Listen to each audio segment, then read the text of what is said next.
সুপ্রভাত বন্ধুরা, আশা করি আপনারা সবাই ভালো আছেন। আমরাও সবাই খুব ভালো আছি।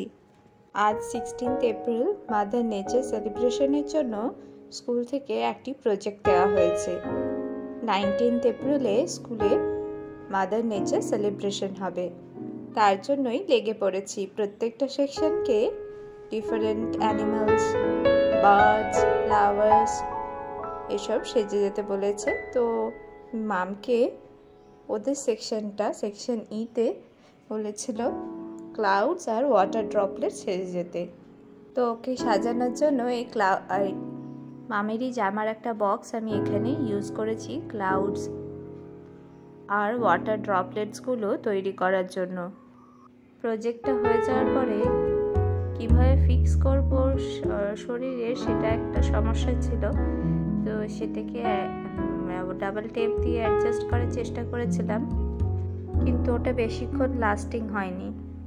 আলাদা সবাইকে দেখে একটা আইডিয়া হলো, পরের বার হয়তো ঠিকঠাক কিছু করতে পারবো। মামকে রেডি করে ওকে স্কুলে ঢোকানোর সময় ঠিক ছিল, কিন্তু বেরাচ্ছে যখন তখন আবার দেখছি ঠিকঠাক আছে, ওর সমস্ত কিছু খুলে গেছে, হাতে করে ধরে ধরে নিয়ে এসছে। আলাদা সবাই এত সুন্দর সেজেছিল, চোখ হা করে তাকিয়েই ছিলাম। মোটামুটি জিনিসটা তৈরি করা হয়ে গিয়েছে।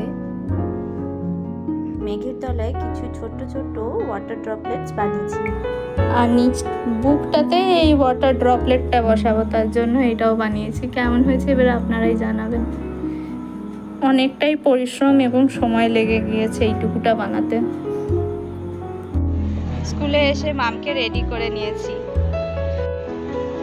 আর চতুর্দিকে আজ প্রচুর মেঘ বৃষ্টি আর ছোট্ট ছোট্ট পাখি পশুদের আনাগোনা। তুমি খুশি হয়েছে সেজে? ওই দেখো দাদা ভাইটাও কি সুন্দর সেজেছে। পুরো প্রোগ্রামটা চলবার সময় আমি ওখানেই প্রেজেন্ট ছিলাম। দেওয়ালের এপার থেকে শুনতে পাচ্ছিলাম ড্রামিং হচ্ছে, আর বাচ্চারা ড্রিল করে তাদের রেসপেক্টিভ ক্লাসে পৌঁছে যাচ্ছে। স্কুল শেষ হয়ে যাওয়ার পরে বাচ্চারা যখন জিনিসপত্রগুলো সেজে বেরোচ্ছে, তখনও কত সুন্দর লাগছে। আর মামকে দেখছি ও সমস্ত কিছু খুলে গিয়েছে, দেখে যে কি কষ্ট হচ্ছে। পরের বার কিছু প্রজেক্ট পেলে চেষ্টা করব খুব ভালো। স্কুল থেকে এই ফটোটা প্রোভাইড করেছিল, আর এইটাই দেখে একটা বেস আইডিয়া করে মামকে আমি এই অ্যাক্টিভিটির প্রপসগুলো বানিয়েছিলাম।